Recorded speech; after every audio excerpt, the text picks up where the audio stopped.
올해로 만 65세가 되는 김씨 할머니는 이번 달 27일이 생일입니다.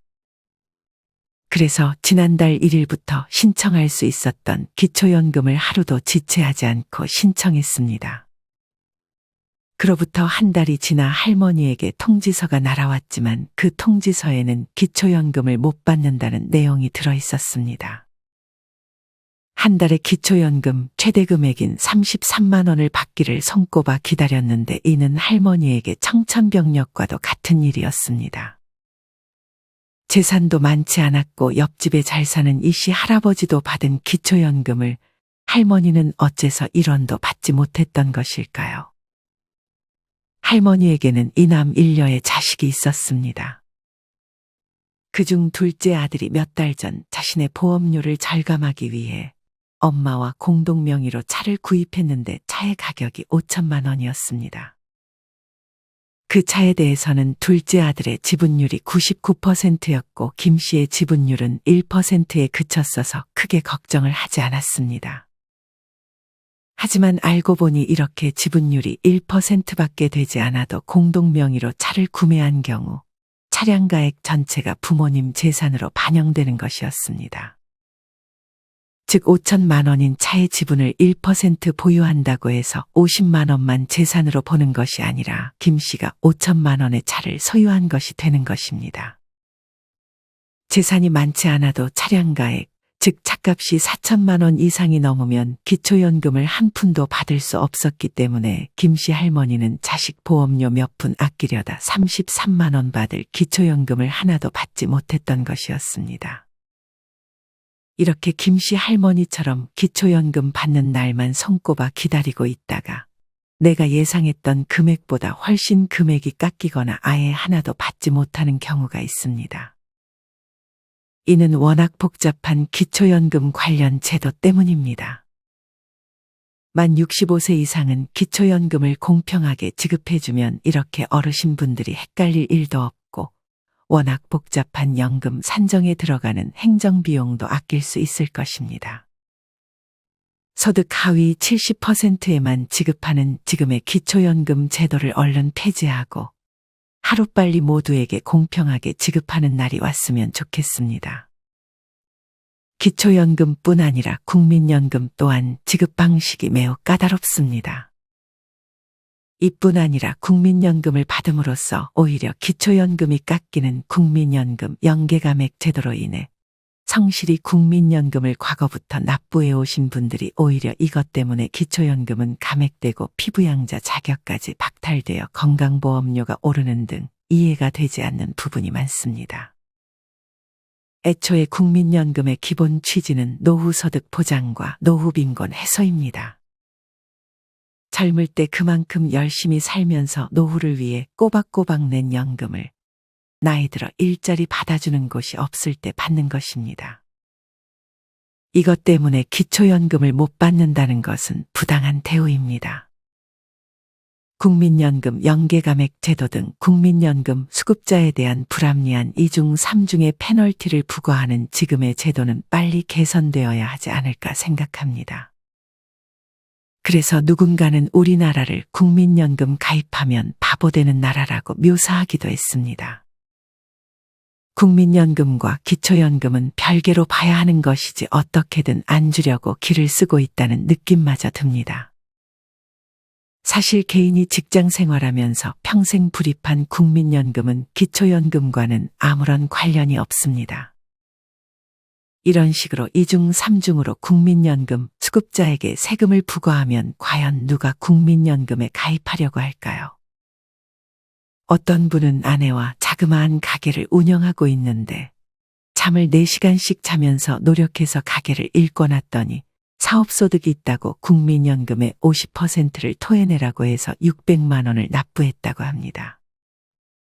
이분 주변에 노후 준비 안 된 친구들은 001짜리 시니어 클럽에 가서 서너 시간만 때우고 오면서 기초연금도 받고 거기다 001짜리에서 100만 원 돈 받으며 탱자탱자 놀며 생활하는 것에 상대적 박탈감이 크다는 글을 남겨주셨습니다.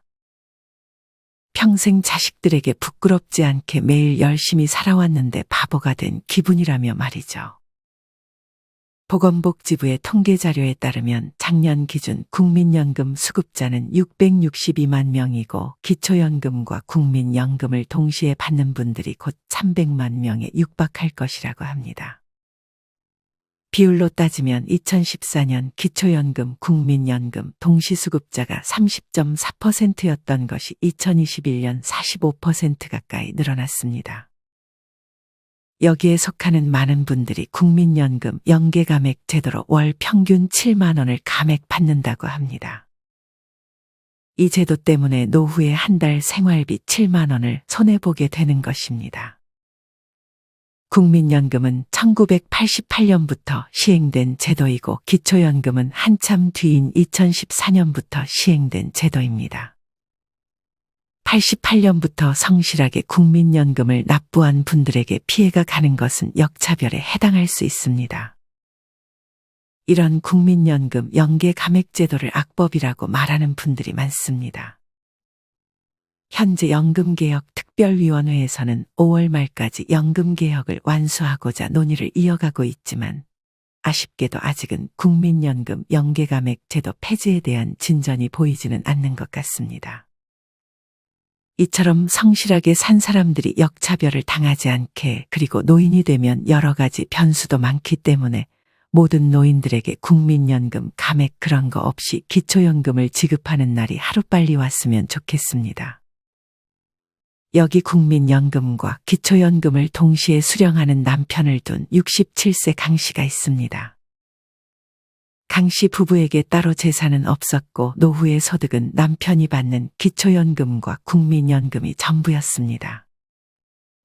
그래도 자식들이 다 일을 하고 있었기에 꼬박 부모님에게 생활비를 주고 있었고 큰아들의 직장 건강보험 피부양자로 등록이 되면서 따로 큰 지출 없이 소박하게 지내고 있었습니다. 그런데 머지않아 강 씨 부부의 집에 통지서가 하나 날아왔습니다. 그 통지서의 내용은 이제 지역 가입자로 변경됐으니 매달 건강보험료를 20만 원 내라는 내용이었습니다. 강 씨는 황당했습니다. 통지서가 잘못 날아오지는 않았을 텐데 하며 내심 불안한 마음을 숨기지 못했습니다. 남편에게 이 사실을 말했지만 남편은 잘못 온 것 같다며 자기가 알아보겠다고 했습니다. 강 씨의 남편은 바로 관련 기관에 전화를 걸었습니다. 통지서가 잘못 날아온 것 같아서 확인 좀 부탁드리겠습니다. 네, 잠시만요. 확인 결과 통지서의 내용 그대로 지역가입자로 전환되셨고 매달 건강보험료 20만 원 납부하셔야 합니다. 네? 대체 왜요? 남편은 당황한 기색을 숨기지 못해 이것저것 물었습니다. 원인은 바로 딸이 강 씨의 통장으로 보낸 계좌이체 내역 때문이었습니다.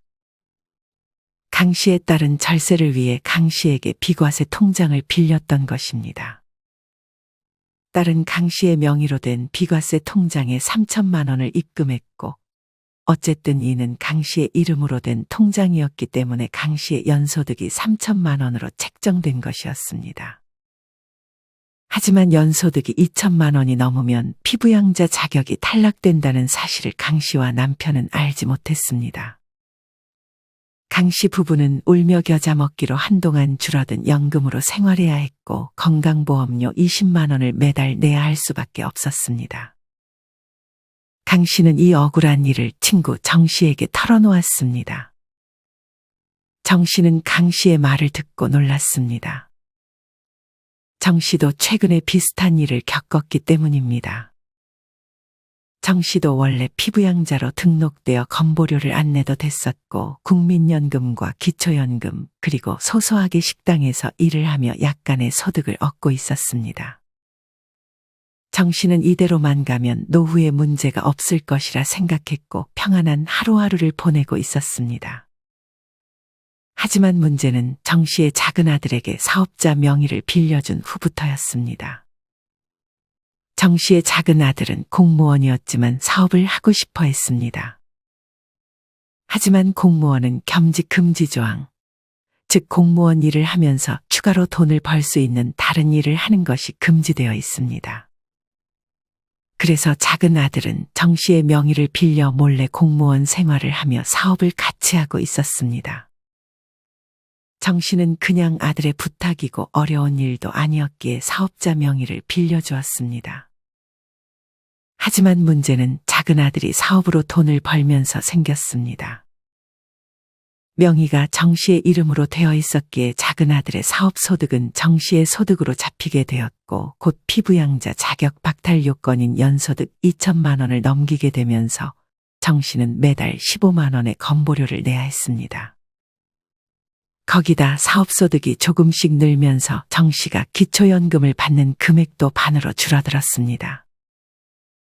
이후 작은 아들은 사업을 몰래 한다는 사실이 적발돼 사업을 접고 징계를 받았으며 정 씨는 다음 기초연금 신청일까지 강 씨와 마찬가지로 줄어든 기초연금을 받고 15만 원의 건강보험료까지 내야 했습니다.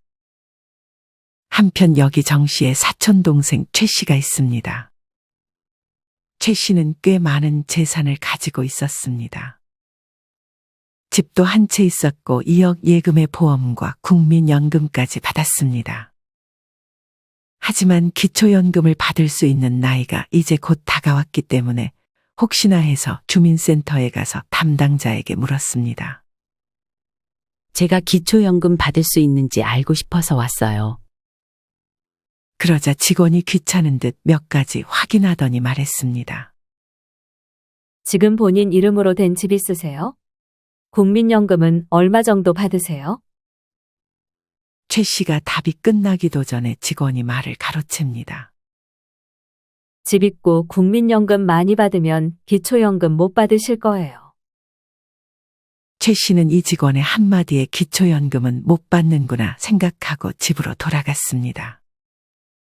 그로부터 2년이 지나 최 씨는 연금공단에 다니는 친구와 오랜만에 만났습니다.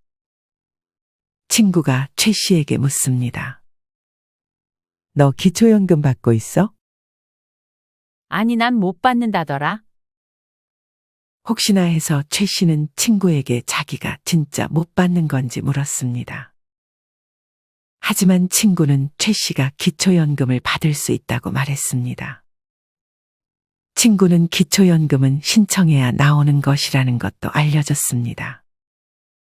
최 씨는 기초연금을 국가가 알아서 주는 줄 알았고 통장에 돈이 안 들어오니 당연히 기초연금을 못 받는 것이 맞다고 생각했던 것이었습니다. 최 씨는 이렇게 잘 확인을 하지 않은 탓에 그리고 주민센터 직원의 제대로 확인되지 않은 말 때문에 2년간 받을 수 있었던 기초연금을 한 푼도 받지 못했습니다.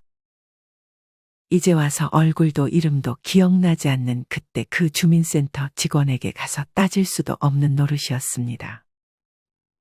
한편 여기 기초연금을 받기 위해 자녀에게 재산을 미리 증여한 한 씨가 있습니다. 한 씨는 소득 하위 70%에게만 지급되는 기초연금에 불만이 있었습니다. 뭔가 손해본다는 느낌이 들었던 한 씨는 어떻게든 기초연금을 받고 싶었고 어차피 자식들에게 재산을 물려줄 생각을 하고 있었기에 나이가 차기 전에 미리 증여를 했습니다. 하지만 이는 좋지 못한 선택이었습니다. 한 씨는 재산을 꼭 손에 쥐고 있다가 기초연금을 받기 1년 전 세 자녀들에게 각각 현금 1억 원씩 재산을 물려주었습니다. 하지만 2011년 7월 이후부터 재산을 증여한 경우에는 증여일로부터 자연적 소비 금액을 차감한 나머지의 재산을 부모의 재산으로 계속 인정하는 법이 있었습니다. 이는 즉 한 씨가 자식들에게 증여한 3억 원이 바로 한 씨의 재산에서 없어지는 것이 아니라 시간이 지나야 점점 없어지는 것이었습니다. 예를 들어 혼자 사는 부모가 자녀에게 1억 원을 증여했을 시 3년 7개월이 지난 시점이 돼서야 부모의 재산에서 자녀에게 증여한 재산이 비로소 없어지게 되는 것입니다. 앞서 한 씨의 경우 3억 원을 증여했기에 이 3억 원이 한 씨의 재산에서 모두 정리가 되려면 약 10년 정도의 시간이 지나야 합니다. 자녀에게 물려주면 바로 재산이 없어질 것이라고 한 씨는 잘못 생각했던 것이었습니다. 한 씨는 자녀에게 증여한 돈을 돌려받기라도 하고 싶었지만 큰 돈을 또 거래하면 세금이 많이 부과되었고 자식들이 곱게 다시 돈을 돌려줄 리도 무방했습니다. 아이고, 잘 알아보고 결정했어야 하는 건데. 한 씨는 상황이 닥치고서야 후회를 했습니다. 한 씨는 이렇게 기초연금을 한참 후에야 받을 수 있었고 미리 자녀들에게 재산을 물려줘 버린 탓에 자녀들의 눈치를 보고 용돈을 받으며 비참한 생활을 하는 신세가 되었습니다. 한 씨는 친구 고 씨를 만나 술을 마시며 한탄했습니다. 하지만 오늘따라 술맛이 쓴 건 고 씨도 마찬가지였습니다. 고 씨는 정년을 채우지 못하고 은퇴를 했습니다. 하지만 은퇴 후에 당장 생활비를 마련할 수 없었고 고금리 고물가에 어쩔 수 없이 조기노령연금을 신청했습니다. 여기서 조기노령연금은 국민연금을 미리 앞당겨서 받는 제도를 의미합니다. 원래는 1957년생부터 60년생까지는 62세부터 국민연금을 받을 수 있고 61년생부터 64년생은 63세, 65년에서 68년생은 64세, 그리고 69년생 이후로는 65세부터 국민연금 수령이 가능합니다. 65년생이었던 고 씨는 앞으로 5년 뒤에야 연금을 받을 수 있었지만 조기노령연금을 신청하면 금액을 조금 덜 받는 대신 올해부터 국민연금을 받을 수 있었습니다. 물론 그래도 일찍이라도 받을 수 있는 것은 다행이었지만 나이가 들수록 적은 금액으로 노후를 보내야 하는 것이 조금 막막했습니다. 고 씨의 경우 원래는 국민연금 100만 원을 받을 예정이었습니다. 하지만 조기노령연금을 신청하게 되면 5년 일찍 받는 대신 첫 해에는 100만 원에서 6% 감액된 금액인 94만 원씩 받게 되고 두 번째 해에는 88만 원, 세 번째 해는 82만 원, 네 번째 해는 76만 원, 그리고 5년이 지난 해부터는 계속 70만 원의 국민연금을 수령하게 되는 것입니다. 국민연금 연계감액까지 있어 기초연금까지 깎이게 됐는데 원래 국민연금을 많이 받을수록 기초연금이 많이 깎이게 됩니다. 하지만 고 씨는 100만 원에서 70만 원으로 국민연금이 줄어드니까 기초연금은 그래도 조금 덜 깎이겠지 생각했습니다. 하지만 불행하게도 국민연금 연계감액은 원래 받는 금액을 기준으로 산정합니다. 즉 70만 원을 기준으로 하는 것이 아니라 그대로 고 씨는 100만 원의 국민연금을 받는 것으로 계산되어 70만 원을 받는 다른 사람들보다 기초연금이 더 깎이는 것입니다. 국민연금 연계감액은 가입기간이나 가입시기, 납입금액에 따라 모두 다르지만 50만 2천 원보다 더 받으면 기초연금에서 일정 비율 차감하는 제도입니다. 대략적으로 70만 원의 국민연금을 받는 분들은 기초연금에서 6만 5천 원 정도가 감소되고 100만 원의 국민연금을 받는 분들은 기초연금에서 9만 5천 원 정도가 빠져버립니다. 고 씨는 6만 5천 원만 빠질 거라 생각했는데 9만 5천 원이 빠진다는 사실을 오늘 알았습니다. 차이는 3만 원밖에 나지 않지만 나이 들어 월에 3만 원이 들어오고 안 들어오고는 고 씨에게는 크게 다가왔습니다. 이렇게 복잡한 연금제도에 대해서 제대로 이해하지 못하고 잘 대처하지 못해 노후가 꼬여버리는 경우가 많습니다. 정말 이런 복잡한 거 다 없어지고 그냥 공평하게 나눠줬으면 좋겠지만 법이 이렇게 정해진 한 우리는 이에 대해 공부하고 미리 대처하는 자세가 필요합니다.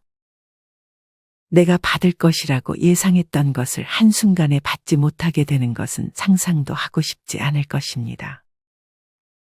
많은 분들에게 노후의 주소득원이 국민연금과 기초연금일 것입니다. 그리고 이러한 연금제도는 자주 바뀝니다. 이렇게 매년 빠르면 한 달 사이에 변화하는 연금제도에 대해 관심을 가지고 미리미리 공부를 해두시는 것이 좋은 방향입니다. 이상으로 오늘의 영상을 마치겠습니다. 우리 모든 구독자분들의 행복한 여생을 응원합니다. 다음에 더 좋은 내용으로 찾아뵙겠습니다. 감사합니다.